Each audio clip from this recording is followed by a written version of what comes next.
मुख्यमंत्री नीतीश कुमार के भारतीय जनता पार्टी के करीब जाने की अटकलें के दरमियान दो चीजें सबसे ज्यादा वायरल हो रही है कि दो ऐसे वरिष्ठ मंत्री हैं नीतीश कैबिनेट में जो कभी चुनाव जीत करके नहीं आए, हमेशा एमएलसी बनते रहे।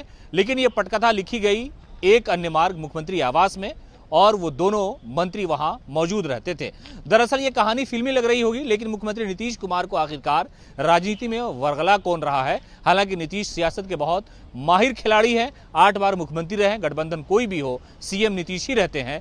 लेकिन कहा यह जा रहा है कि वो दोनों मंत्री ने पटकथा लिखी और मुख्यमंत्री नीतीश कुमार की जो मानसिक बीमारी है उसको भारतीय जनता पार्टी ने पहले तो बहाना बनाया, लेकिन इसे इस्तेमाल किया दो मंत्री के बहाने। दरअसल कहानी ये होती थी कि मुख्यमंत्री आवास में एक अधिकारी हैं जो उन दोनों मंत्रियों पर बड़ा यकीन करते हैं और अलग अलग हफ्ते में अलग अलग जनता दल यूनाइटेड के विधायकों की एक टीम जाया करती थी और उससे पहले वो मंत्री महोदय वहां पहुंच जाया करते थे।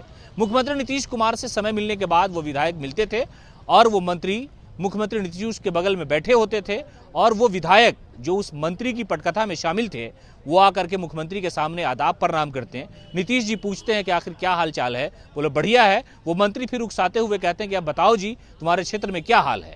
वो मंत्री पहले से ये सारा सबक उन विधायकों को पढ़ा दिया करते थे और उसी पटकथा पाठशाला में वो विधायक पढ़ते हुए कहते हैं कि हुजूर हालात बहुत खराब हैं, आरजेडी के लोग हावी हो रहे हैं, लोकसभा में भारतीय जनता पार्टी का माहौल है, धर्म की राजनीति चरम पर है, जदयू को एक भी सीट नहीं आएगी, बीजेपी जीत जाएगी।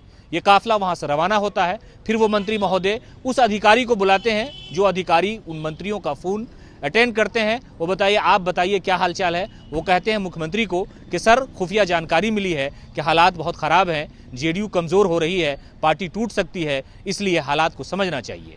एक बार हुआ, फिर अगले हफ्ते वही मंत्री 2-3 और विधायकों को बुलाते हैं और फिर कहते हैं बताओ जी क्या हालचाल है। और वही कहानी जो पिछली पटकथा में थी वो सारे विधायक मुख्यमंत्री नीतीश कुमार को वही रुदात सुना देते हैं। और एक बार अगर कोई इंसान 10 तरह का झूठ सुनेगा तो उसे सच लगने लगता है और यहीं से पटकथा लिखी जानी शुरू हो गई कि मुख्यमंत्री नीतीश कुमार का दिमागी हालत जो है उसकी खराबी को लेकर के चर्चाएं हो गई। हालांकि किसी चुने हुए मुख्यमंत्री के बारे में कोई इस तरह का शब्द कहता है वो संवैधानिक नहीं है कि कोई किसी का दिमाग खराब होगा वो राज कैसे चला सकता है। मुख्यमंत्री नीतीश कुमार के विकास की जो चर्चा है वो पूरे बिहार में है नहीं, पूरे भारत में है। प्रधानमंत्री खुद ने भी समाजवाद को लेकर के नीतीश की सराहना की थी।